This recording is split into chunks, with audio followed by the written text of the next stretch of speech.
दोस्तों, एक सवाल जो समुद्र को काफी रहस्यमय बनाता है, जो कि आखिर समुद्र के नीचे क्या है और आखिर कौन से राज समुद्र के अंदर दफन है और कितना गहरा है ये समुद्र। दोस्तों, जितना अंतरिक्ष की गहराई को वैज्ञानिक ने छू लिया है, उतना पृथ्वी के समुद्र में उन्होंने एक गोता नहीं लगाया। लेकिन क्यों, आखिर क्या ऐसा रहस्य है? ऐसा क्यों है कि हम दूसरे प्लेनेट तक पहुँच सकते हैं लेकिन अपनी पृथ्वी के समुद्र की तह तक नहीं? इसी बात पे आइए चलते हैं समुद्र की दुनिया के एक और सैर पर। दोस्तों, समुद्र की सतह से 40 मीटर नीचे तक की गहराई तक स्कूबा डाइवर्स को जाना अलाउड होता है और इसके आगे 100 मीटर तक की गहराई तक डीप सी डाइवर्स गोता लगा सकते हैं। लेकिन इस गहराई पर पानी का प्रेशर बढ़ जाता है। अगर सावधानी न बरती जाए तो शरीर के अलग अलग हिस्सों पर चोट आ सकती है। लेकिन इसके बाद हर्बर्ट निच ने 214 मीटर की गहराई तक डाइव करके वर्ल्ड रिकॉर्ड कायम किया था और हर्बर्ट ने ये रिकॉर्ड सिर्फ एक सांस में कायम किया। समुद्र में और नीचे जाने पर 332 मीटर की गहराई तक स्कूबा डाइविंग का वर्ल्ड रिकॉर्ड मौजूद है, जो कि मिस्र से ताल्लुक रखने वाले अहमद गबर ने बनाया था। यहाँ से 443 मीटर की गहराई समुद्र सतह से इतनी नीचे है कि यहाँ तक न्यूयॉर्क की एम्पायर स्टेट बिल्डिंग भी डूब जाएगी। इससे नीचे 500 मीटर गहराई में हमें ब्लू व्हेल देखने को मिलती है। दोस्तों, इसका वजन 1,50,000 किलोग्राम होता है। समुद्र में हम जैसे जैसे नीचे चलते जाते हैं, हमारे ऊपर पानी का भार वैसे वैसे बढ़ता जाता है। इस वजह से समुद्र में आगे बढ़ना मुश्किल होता है। आगे चलते चलते समुद्र के पानी का प्रेशर इतना बढ़ जाता है कि ब्लू व्हेल भी इस गहराई से नीचे नहीं जाती। वहीं समुद्र में अमेरिकन सी वुल्फ सबमरीन भी 500 मीटर से नीचे नहीं जा सकती। इससे आगे 535 मीटर नीचे वो गहराई है जहां तक एम्परर पेंगुइन समुद्र में एक सांस में 20 मिनट तक गोता लगा सकती थी। इनकी हड्डियां समुद्र की इस प्रेशर को छेड़ सकती हैं। समुद्र के नीचे इससे और आगे 830 मीटर नीचे इस गहराई तक बुर्ज खलीफा भी डूब जाएगी। इससे नीचे 1000 मीटर नीचे जाने पर स्कैरी जोन की शुरुआत होती है। यहाँ तक लाइट भी नहीं पहुँच पाती। स्कैरी जोन में जाइंट स्क्विड्स पाए जाते हैं। यहाँ पर इससे नीचे 1280 मीटर की गहराई पर लेदर बैक टर्टल्स पाए जाते हैं। ये काफी बड़े टर्टल्स होते हैं। इनका वजन 700 किलोग्राम होता है। समुद्र में और नीचे 2000 मीटर की गहराई पर एक रियल लाइफ एलियन पाया जाता है। ये है ब्लैक ड्रैगन फिश, जो समुद्र के अंधेरे में छुप जाती है। इस गहरे अंधेरे में भी आसानी से देख सकती है। इससे नीचे 2250 मीटर की गहराई पर स्पर्म व्हेल पाई जाती है और यहीं पर कोलोसल स्क्विड भी पाई जाती है। ये स्क्विड 14 मीटर लंबे होते हैं और इनका वजन 750 किलोग्राम होता है। इनकी एक आंख खाने की प्लेट जितनी बड़ी होती है। इनके जाल में तेज धार दांत लगे होते हैं, जिससे ये अपने शिकार को जकड़कर मार सकते हैं। 2 रोड रोलर जितनी वजन वाली स्पर्म व्हेल और कोलोसल स्क्विड की समुद्र में लड़ाई होती है। ये दोनों एक दूसरे के जानी दुश्मन है। इस मरी हुई स्पर्म व्हेल की बॉडी पर दिखाई देने वाले ये निशान एक कोलोसल स्क्विड की करतूत है। समुद्र में और नीचे 3800 मीटर की गहराई में टाइटैनिक का मलबा आज भी मौजूद है और उसके बाद 4000 मीटर नीचे समुद्र में वो हिस्सा शुरू होता है जिससे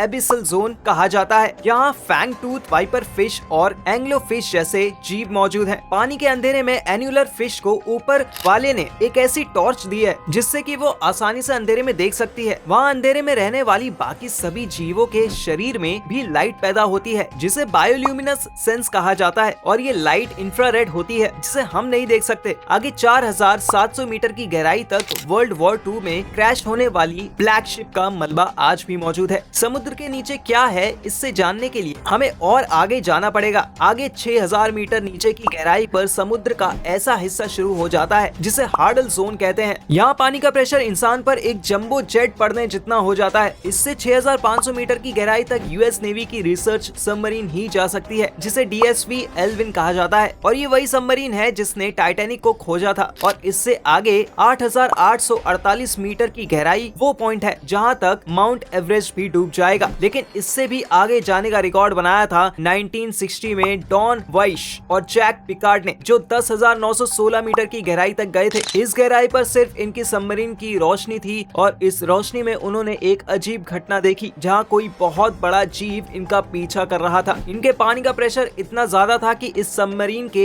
एक हिस्से में क्रैंक पड़ गया और उन्हें तुरंत ऊपर जाना पड़ा। समुद्र में और नीचे 10,972 मीटर की गहराई उतनी ही होती है जितनी की एक कमर्शियल प्लेन ऊपर उड़ान भरता है। समुद्र में और आगे 11,000 मीटर की गहराई पर मराइना ट्रेंच मौजूद है। ये समुद्र का सबसे डीपेस्ट पॉइंट है। ये समुद्र में जानी गई अब तक की सबसे गहरी खाई है और इससे आगे तक कोई नहीं जा पाया है। समुद्र की इस गहराई में कई भयानक राज दफन है। जब एक अंडर वाटर टेस्ट व्हीकल को यहाँ पर 11 किलोमीटर नीचे भेजा गया तो उस व्हीकल को किसी पावरफुल जीव ने काफी मजबूती से पकड़ लिया था और काफी जोर लगाने पर भी इसे लोग नहीं छोड़ पाए। पर कुछ देर बाद इस भयानक जीव ने इसे छोड़ दिया। लेकिन जब इस व्हीकल को ऊपर लाया गया तो इस पर लगे निशान देखकर रिसर्चर्स के होश उड़ गए, क्योंकि निशान किसी और के नहीं बल्कि दुनिया की सबसे बड़ी शार्क मेगालोडन के थे। माना जाता है कि समुद्र की गहराइयों में कुछ भयंकर जीव आज भी मौजूद हैं, जिन्हें हम नहीं खोज पाए हैं। उन्हीं में से एक है भयानक जीव मेगालोडन शार्क, जो लाखों साल पहले लुप्त हो गई थी। हो सकता है कि ये शार्क आज भी यहाँ मौजूद है, क्योंकि दोस्तों समुद्र के रहस्य बस समुद्र ही जानता है। उसकी तह उतनी ही गहरी है जितनी उसके राज। समुद्र के नीचे कई क्षेत्रों में एक जगह एक्टिव वोल्केनो भी है, जिनसे लावा निकलता रहता है। ऐसे गर्मी इलाकों में कई बार कुछ शार्क्स को देखा गया है और यह वैज्ञानिकों के लिए भी एक रहस्य है कि लावा उगलने वाले डीप सी वोल्केनोस के पास कुछ शार्क कैसे जिंदा रह सकती है। हम समुद्र में नीचे मैरियाना ट्रेंच पे पहुंच चुके हैं। ये अब तक का एक्सप्लोर किया गया समुद्र का सबसे डीपेस्ट पॉइंट है, जिससे आगे अब तक कोई नहीं जा पाया है। अभी तक हमने समुद्र की 5% हिस्से को ही जाना है और एक सवाल अभी तक बना हुआ है कि आखिर समुद्र के नीचे क्या है। और अगर आप सोच रहे हैं कि समुद्र के नीचे कोई विलुप्त सभ्यता, विलुप्त शहर या सोने चांदी के सिक्के मिल सकते हैं, तो आप गलत हैं। इसके कई रहस्य समुद्र के बाकी 95% हिस्से में दफन है और हम जानते हैं कि हमने अब तक समुद्र के सिर्फ 5% हिस्से को